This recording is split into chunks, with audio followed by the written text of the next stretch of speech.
loading up on IP and developers to put into their service that you think is killing the gaming industry. I'm sorry. You all asked for this. You got exactly what you asked for. Everybody got exactly what they asked for. Xbox fans got exactly what they wanted. PlayStation fans got exactly what they wished, except maybe not in the way they wanted it to be. So I just kind of see all this talk on social media and like people crying about it. Like, you can't do this. It's not fair. It's 70 billion. Sony can't do it. Like, who cares what Sony can or can't do? Like, Sony's been number one forever. You look at the revenue. It's like, even with Microsoft acquiring Activision, they would maybe equal out. So, like, maybe be on the same level as PlayStation. So if they're on the same level, that means Sony's going to have to work harder to compete with Xbox, which usually means we're going to get better things out of it or better pro-consumer things. Maybe prices are lowering. Like, you know what I mean? Like, you get to... Whereas, like, before, they didn't have to. They did it when Xbox kicked their ass and, you know, PlayStation then put them in their place. And now Xbox is like, well, round two, bitch. Here we go. And PlayStation's crying behind the scenes to anybody that's going to listen, being like, it's not supposed to be like this. This isn't fair. We can't do this. And it's fucking hysterical to me. I'm sorry. It's not console war because I think PlayStation is a really good company. I think they make incredible games.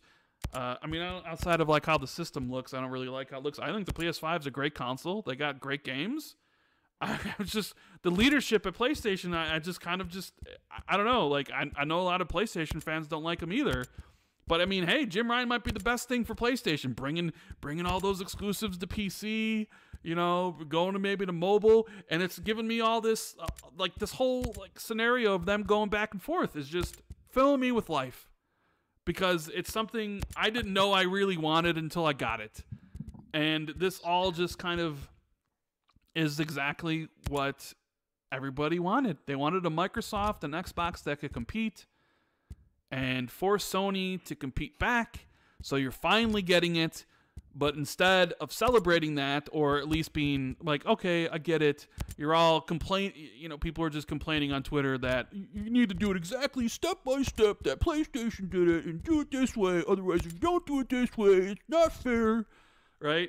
That's how like everything I imagine when I'm on Twitter and people send me these things. That's exactly how I think those people are speaking, you know? Oh my God. So was that good enough for you, Jazz? Was that a good enough rant for you? That's a good enough rant. You know, it was a pretty good enough rant.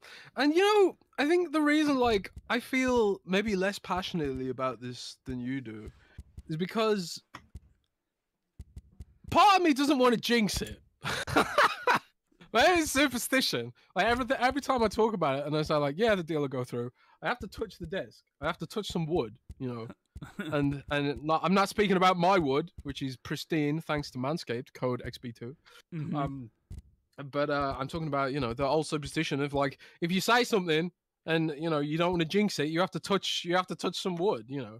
And I've said, you know, my bias about this deal has nothing to do with Xbox. I don't care if Xbox gets Call of Duty into Game Pass and stuff like that. I don't play Call of Duty.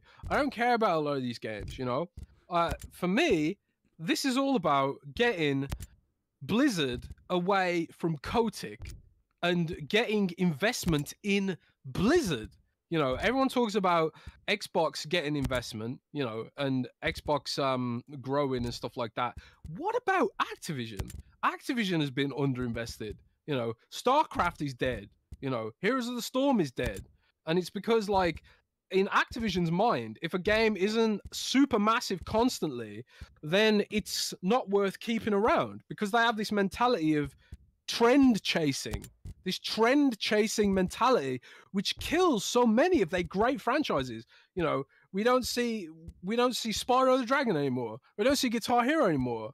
You know, and Phil Spencer name-checked a lot of these franchises. He name-checked StarCraft. He name-checked Guitar Hero. He name-checked Skylanders and stuff. And yeah, maybe these games aren't going to be mega Fortnite blockbusters, which Activision unsustainably thinks every single one of its games should be the next Call of Duty.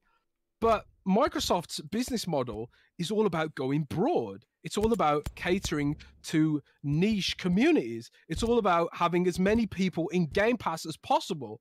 And to do that, and I think this is some of their Netflix DNA coming out, because a lot of the people running Xbox Game Pass are ex-Netflix staff who understand that going broad and catering to every genre and every demographic, no matter how small the community, it means you get more subscribers, right? You get more and more subscribers. And maybe you convert some people into new genres that they didn't know they liked before, you know. And people explore other aspects of your content, because that's how you keep people in your subscription service, which drives your revenue, right? So for Microsoft, I think as a fan of Blizzard, this is the only way I get some of that investment back into Activision. That's my bias. You know, I don't care so much about Xbox getting the games it needs, you know, because a lot of Xbox's franchises, I don't care that much for it, you know. I'm not someone who's nostalgic about Banjo because I never played it. I didn't bat an eyelid when we got GoldenEye because I didn't really care about it that much. I don't care. You guys know I don't really care about Halo, you know.